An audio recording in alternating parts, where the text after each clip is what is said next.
अस्सलाम वालेकुम नाज़रीन, प्रोग्राम कराची टुडे और मैं हूं आपका मेज़बान बिलाल खान। आज सबसे पहले बात की जाएगी कराची के ज़िमनी इंतखाबात के हवाले से। 2 सीट्स पर कराची के ज़िमनी इंतखाबात हुए। NA 239 की अगर बात की जाए और अगर NA 237 की बात की जाए तो इसके जो नताइज सामने आए हैं वो बड़े हैरान कुन हैं, क्योंकि NA 237 जो कि मलीर का हल्का है, वहाँ पर इमरान खान साहब जो है वो PTI की जानिब से खड़े थे और पीपल्स पार्टी की जानिब से अब्दुल हकीम बलोच थे, जो कि इमरान खान को शिकस्त हुई है इस हल्के के अंदर। लेकिन अगर NA 239 कोरंगी की बात की जाए तो वहाँ पर ऐसा लगता है कि इमरान खान और MQM के दरमियान, यानी कि PTI और MQM के दरमियान जो है वो टाकरा था, लेकिन इसमें MQM को बुरी तरह शिकस्त हुई है। और कुछ जरा ये भी बताते हैं कि शिकस्त के बाद MQM की जो टॉप लीडरशिप है वो शिकस्त तस्लीम नहीं कर रही है, एक दूसरे पर लान तान करती नजर आ रही है। हैदराबाद के मरकजी दफ्तर के अंदर जो चप्पलिश हुई सीनियर लीडर्स के दरमियान, जो बातें हुई हैं, तंज के निश्चर बरसाए गए, वो भी बड़े बावसूख जराए से हम तक पहुंचे हैं। लेकिन सवाल बहुत सारे हैं। अगर ओवरऑल बात की जाए तो खान साहब जो है वो 6 सीट्स लेने में कामयाब रहे हैं ओवरऑल।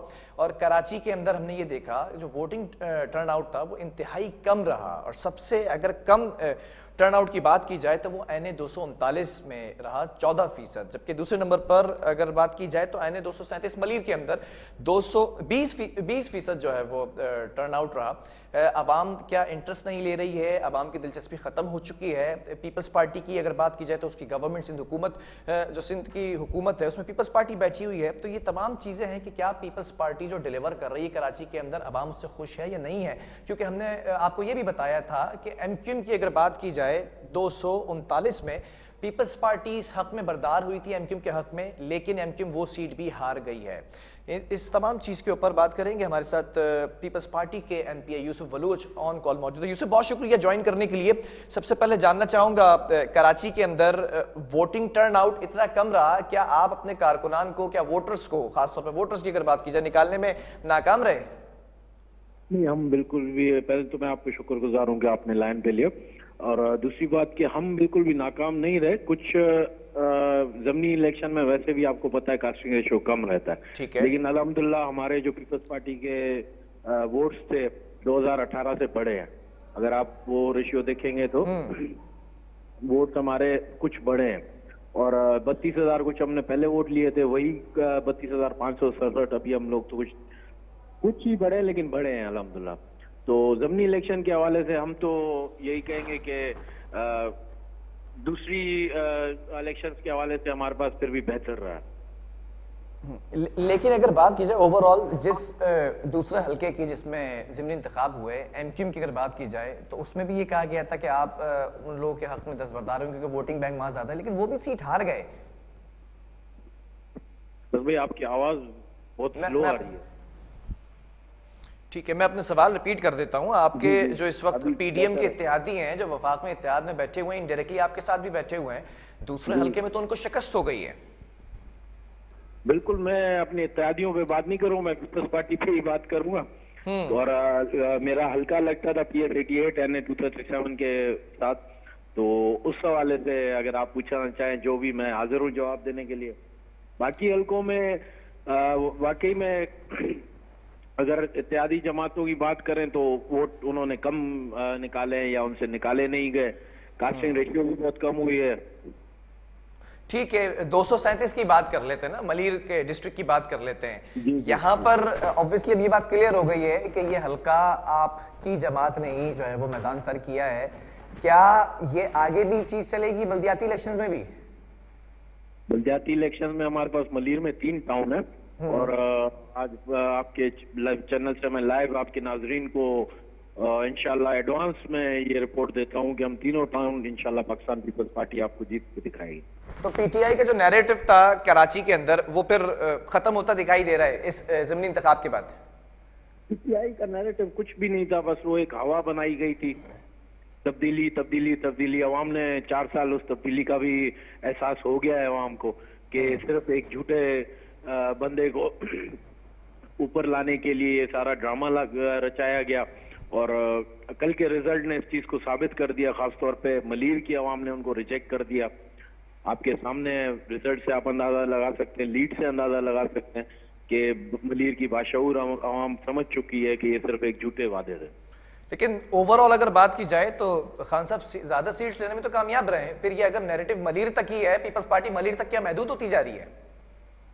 पीपल्स पार्टी के दो ही कैंडिडेट थे जो मुल्तान में लड़ रहे थे इलेक्शन, हमारे गिलानी साहब, और दूसरे कैंडिडेट अब्दुल हकीम बलोच साहब थे। तो अल्हम्दुलिल्लाह हमने अपनी दोनों सीटें निकाली हैं। ठीक है, अब इसके ऊपर अगर बात कर ली जाए, इसी चीज को कंटिन्यू किया जाए तो बल्दियाती इंतखाबात भी सर पर है, उसकी फिर क्या तैयारी है? तैयारियां बिल्कुल मुकम्मल हैं और इंशाल्लाह अगर हालात ने साथ दिया, इलेक्शन हुए, तो इंशाल्लाह आप देखेंगे कि मलिर के तीनों टाउन पाकिस्तान पीपल्स पार्टी के हैं।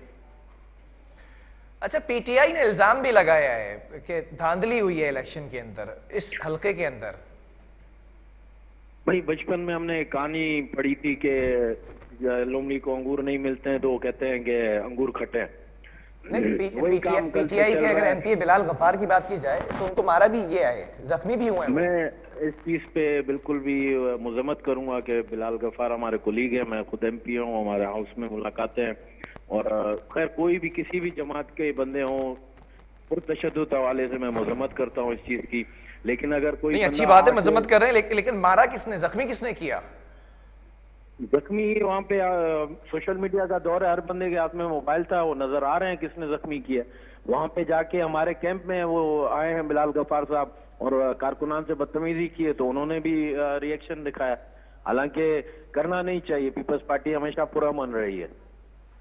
मतलब ये बात फिर आप एडमिट कर रहे हैं कि कारकुनान से बदतमीजी हुई, कारकुनान के साथ बदतमीजी की, तो जो मारने वाले लोग हैं वो आपके कारकुनान हैं? उनमें से एका दुक्का जो छुड़ाने वाले होंगे या उनका हाथ लगा होगा उनको, शायद हो सकता है कि हमारे कारकुनान से ही डायरेक्ट। बड़ा भारी हाथ था, खून निकलना शुरू हो गया था। सर अभी हाथापाई जब शुरू होती है तो लाजमी किसी ना किसी को तो चोट लगेगी। ठीक है, तो इसकी जिम्मेदारी किसके ऊपर आयद होती है? वो तो सीधा सीधा इल्जाम लगा रहे हैं कि बदमाशी की है कारकुनान ने। नहीं, जिम्मेदारी आए टोटली बिलाल गफ्फार साहब के ऊपर आती है कि वो क्यों गए और उनसे बहस क्यों की, जब वो आपके एंटी पार्टी है, इलेक्शन लड़ रहा है। इलेक्शन का माहौल एक आप अच्छी तरह जानते हैं कि जंग का माहौल होता है।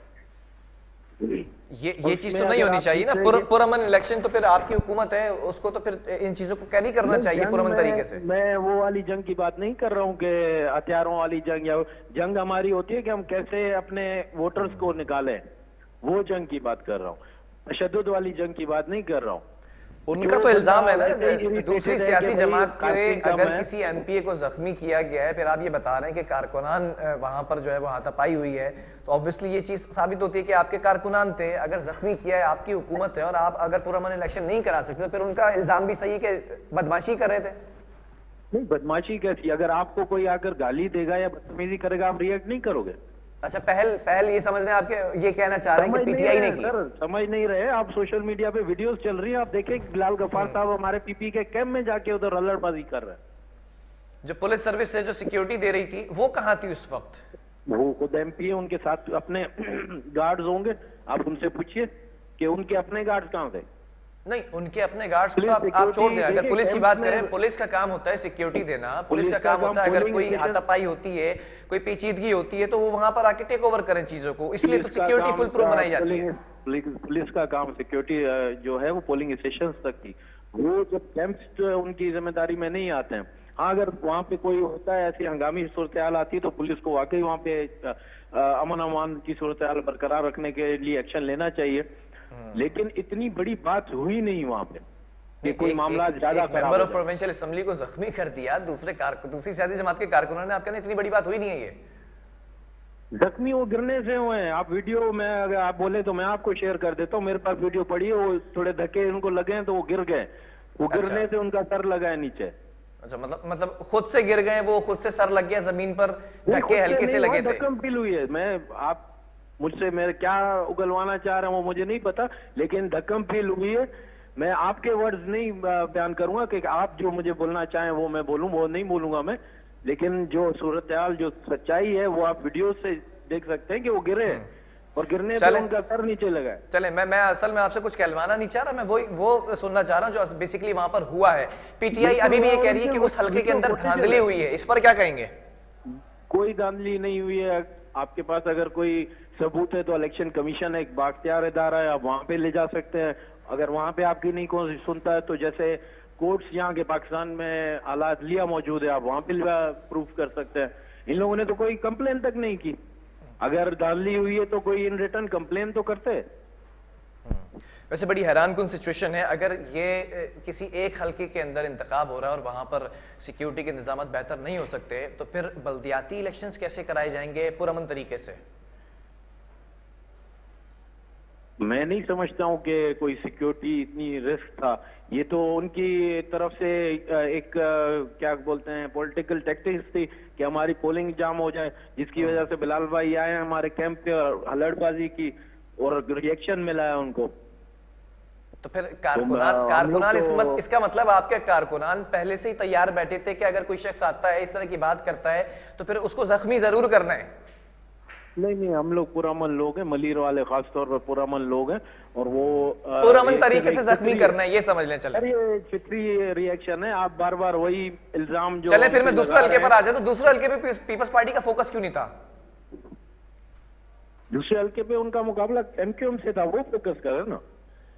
मतलब ये फिर तस्लीम करते हैं वहां पर वोटर कम है पीपल्स पार्टी का? पीपल्स पार्टी का वोटर है, निकला नहीं।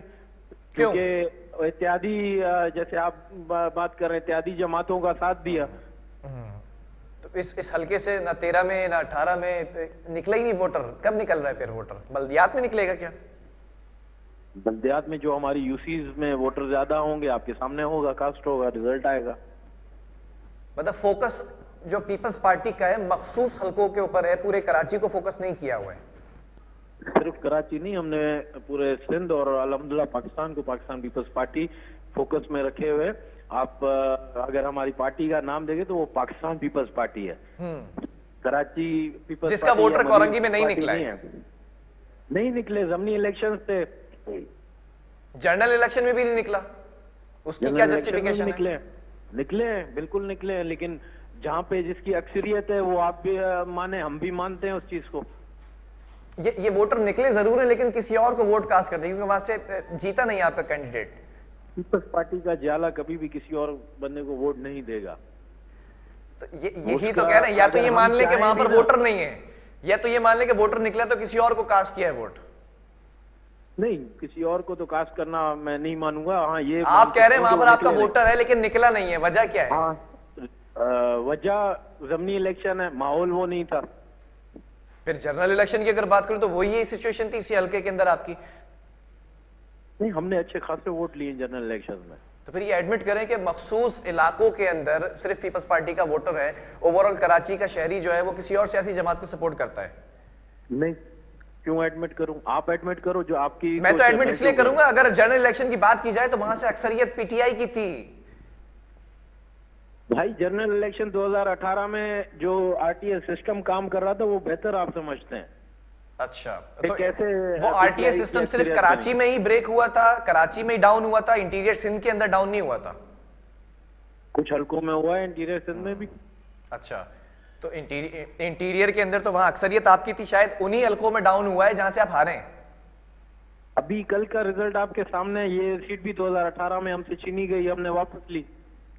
तो कैसे आप कह सकते हैं कि तो यही तो मैं कह रहा हूं कि जो आप कह रहे हैं इसमें जो आपका नैरेटिव है पिछले इलेक्शंस का, वही पीपल्स पीटीआई का नैरेटिव है। वो भी कह रहे हैं कि धांधली हुई है, आप भी कह रहे हैं जनरल इलेक्शन में धांधली हुई थी। दोनों का नैरेटिव सेम है। मेरे कहने में और उनके कहने में फर्क है। वो आप के पास प्रूफ मौजूद हैं कि हमारे पास कुछ रिजल्ट्स जो है वो हमें सुबह 6 बजे के टाइम पे मिले। अच्छा, बल्दियाती इलेक्शन वक्त पर हो रहे हैं? लियारी पे जो रिजल्ट आए थे 2018 में वो दूसरे दिन जाके मिले हैं। ठीक है यूसुफ, मुझे ये बताएं बल्दियाती इलेक्शंस वक्त पर हो रहे हैं? इंशाल्लाह होंगे, अगर हालात अच्छे रहे तो। हालात अच्छे रहने का मतलब क्या बयान कीजिएगा जरा इसको। नहीं, ऊपर से कोई कुदरत की तरफ से कोई मसला ना हो, जैसे अभी पिछले दिनों सैलाब आया है, ठीक है, है, उसकी मैं बात कर रहा हूं। नहीं, अब तो मानसून का स्पेल भी नहीं है, ऐसा कोई इशू नहीं होगा। अब मुझे नहीं पता कि आपको डायरेक्ट, लेकिन सिंध हुकूमत बार बार ये कह रही है कि सिक्योरिटी, यूसुफ सिंध हुकूमत बार बार ये खत लिख रही है कि सिक्योरिटी फुल प्रूफ नहीं बना सकते हैं, इस वजह से इलेक्शंस को मुलतवी किया जाए। बिल्कुल लिख रहे हैं, उनको हालात का, सीएम साहब को पूरे सिंध को देख रहे हैं तो उनको बेहतर अंदाजा होगा। मैं अपने हल्के की बात करूं या मैं अपने डिस्ट्रिक्ट की बात करूं तो वहां पे हालात अल्हम्दुलिल्लाह बिल्कुल सही हैं। चले ठीक है, कुछ एरियाज हो सकते हैं जहां पे सूरत-ए-हाल क्रिटिकल हो, जिसकी वजह से सीएम साहब ने लिखा हो। ठीक है। बहरहाल बहुत शुक्रिया यूसुफ बलोच हमारे साथ मौजूद थे, member of provincial assembly people's party से इनका ताल्लुक था। हालात कुछ हलकों के अंदर बेहतर हैं, कुछ हलकों के अंदर अगर हालात साजगार रहे तो बल्दियाती इलेक्शंस वक्त पर होंगे। पीपल्स पार्टी का मौक़िफ़ ये आ गया। इसी टॉपिक को कंटिन्यू रखेंगे, इसके एक वक्फा लेंगे, उसके बाद मजीद जो है वो किसी और सियासी जमात के एमपीए का मौक़िफ़ भी आपके सामने रखेंगे।